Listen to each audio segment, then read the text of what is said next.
కున్నమనేని సాంబశివరావు గారు. అధ్యక్ష,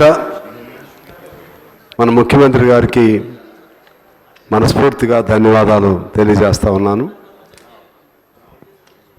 సురవరం ప్రతాప్ రెడ్డి గారు తెలంగాణ ప్రథమ వైతాళికులు. వారు ఒక భాషాపరమే కాదు, తెలంగాణ చరిత్ర సంస్కృతిని ప్రతిబింబించే విధంగా ఆనాటి నిజాం వ్యతిరేక పోరాటంలో కానీ, తెలుగు భాష ఉద్యమ అభివృద్ధిలో కానీ, అలాగే మూఢనమ్మకాలకు వ్యతిరేకంగా కానీ, మారుమూల ఉన్నటువంటి మహబూబ్ నగర్ జిల్లాలో ఒక అటుపక్క కర్నూలు, ఇటుపక్క వీరి గ్రామం. వారి సర్వం త్యాగం చేసినటువంటి గొప్ప వ్యక్తి.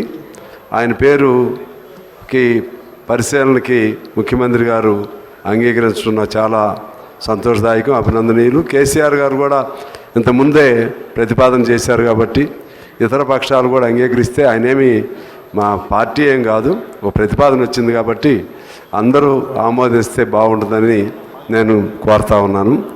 రెండోది, ఈ స్పోర్ట్స్కి సంబంధించి కూడా ఈ సభలోనే ముఖ్యమంత్రి గారు సిరాజ్ గురించి, అలాగే ఈ నెకన్ జరీన్ గురించి కూడా మొన్న ఈ మధ్య ప్రస్తావన చేశారు. చేసిన వెంటనే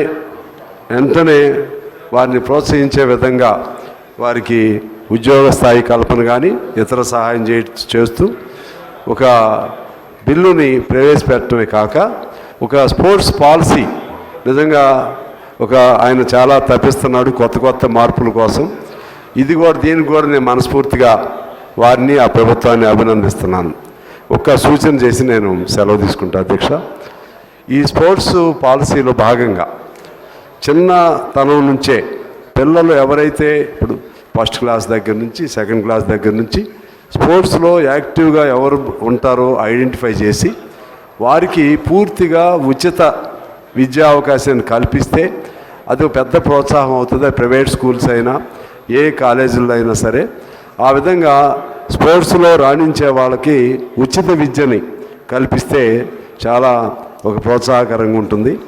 దీంతోపాటు ఇంతకుముందు మన మిత్రులు చెప్పినట్లుగా ప్రతి పట్టణంలోనూ ప్రతి మండల కేంద్రాల్లో వాకింగ్ ట్రాక్స్ పెద్దవాళ్ళకు ఉపయోగపడే విధంగా, అదేవిధంగా మినీ స్టేడియంస్. కిరణ్ కుమార్ రెడ్డి గారు ముఖ్యమంత్రిగా ఉన్నప్పుడు మినీ స్టేడియంస్ ప్రతిపాదన పెట్టారు. ఫండ్స్ కూడా అన్ని పట్టణాలకు అప్పుడు ఫండ్స్ కూడా కేటాయించారు.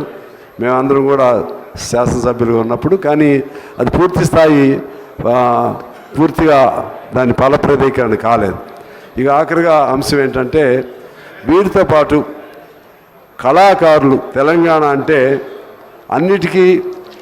అన్నిటికీ కళలైనా లేకపోతే పోరాటాలైనా ఉద్యమాలైనా కవిత్వమైనా జానపద పాటలైనా అన్నిటికీ తెలంగాణ పేరుగాసిన కాణాచి.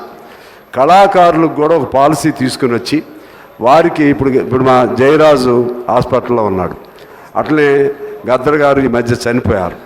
బాగా పేరు పొందినటువంటి కళాకారులకి ఏదైనా జబ్బులు చేసినా కూడా అటువంటి ప్రభుత్వం వాళ్ళ ఆరోగ్యాలకు సంబంధించి కూడా ఒక పాలసీ తీసుకురావాలి. అదేవిధంగా ప్రతి కళాకారుడిని గుర్తించి ఒక కమిటీ వేసి వాళ్ళకి మినిమం ఒక రేషన్ కార్డు లేకపోతే వాళ్ళకి ఆరోగ్య కార్డు ఇటువంటి తీసుకొస్తే కళాకారులను కూడా మనం పూర్తిగా ప్రోత్సహించినట్లు అవుతుందని నేను మీ ద్వారా ప్రభుత్వానికి, ముఖ్యమంత్రి గారికి తెలియజేస్తూ నేను సెలవు తీసుకున్నాను అధ్యక్ష.